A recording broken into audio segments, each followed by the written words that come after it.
also the closest family people around me. It happened towards the election, and this time is also happening towards the election, which for me is a pattern.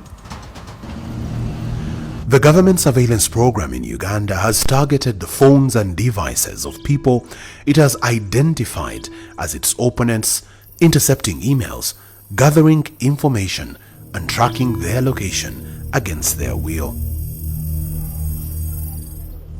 Robert KYAGULANYI, popularly known as Bobiwine, is a leading figure in Ugandan politics and a prominent opposition politician. He has been the target of digital and physical espionage directed by the government.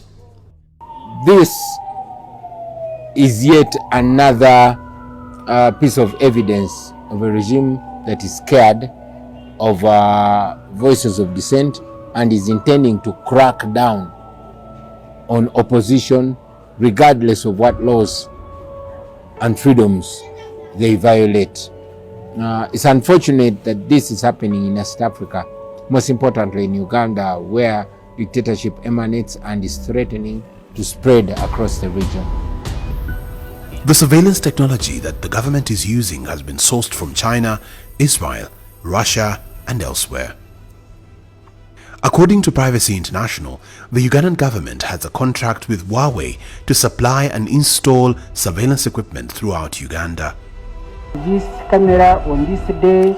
Huawei was contracted to supply and install CCTV cameras along major highways within the capital Kampala and other cities, and in 2020 the Chinese telecoms giant installed 20 facial recognition systems which were to be connected to 107 monitoring centers at different police stations within 2,319 mapped countryside municipalities and major towns. This is only one documented instance of how the technology, ostensibly acquired and deployed with the stated aim of protecting citizens, is being used to track and surveil them instead.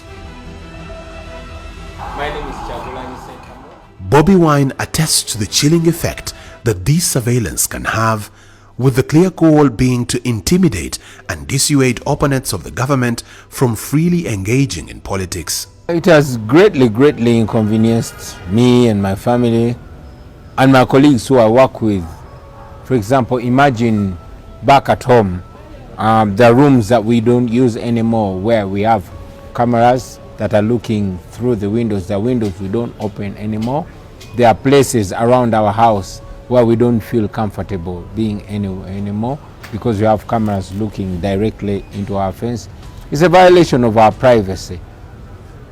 But what do you do when impunity is the order of the day? So we just try to adjust accordingly to be as discreet and as indirect and as unpredictable as can be. According to a report by Unwanted Witness, the surveillance landscape across East and Southern Africa is diverse and expanding, with both state and non-state actors deploying a wide array of technologies including spyware, biometric systems, real-time phone interceptions, malware, CCTV networks, and social media monitoring to surveil and suppress dissent, often targeting journalists and activists. So the problem is the surveillance that is being undertaken in Uganda, but also most African countries, do not meet the three tests, PAC tests of necessity, proportionality, and legality. So there is broader surveillance that is being taken, and it's a problem to human rights. It's a problem for the enjoyment of the right to privacy. It's a problem to free expression. It has also become a big problem when it comes to freedom of association. This report further details the different external players and companies that supply this technology to the government for surveillance using artificial intelligence and facial recognition to identify people and track their locations. But also, besides just importing tools, we've also had our exchange of expertise, where you find security agencies within Uganda government going to Egypt to be trained, you know, receiving that expertise of using technology to surveil. We've had also trainings going on in China, you know, but also the hands-on inside. We have Chinese in Uganda, how itself is in Uganda, so they do also support, like give hands-on when it comes to targeted surveillance. For close to 7 months, Ukweli Africa teamed up with Africa Uncensored to look into the silent war on state surveillance in Uganda and elsewhere in Africa.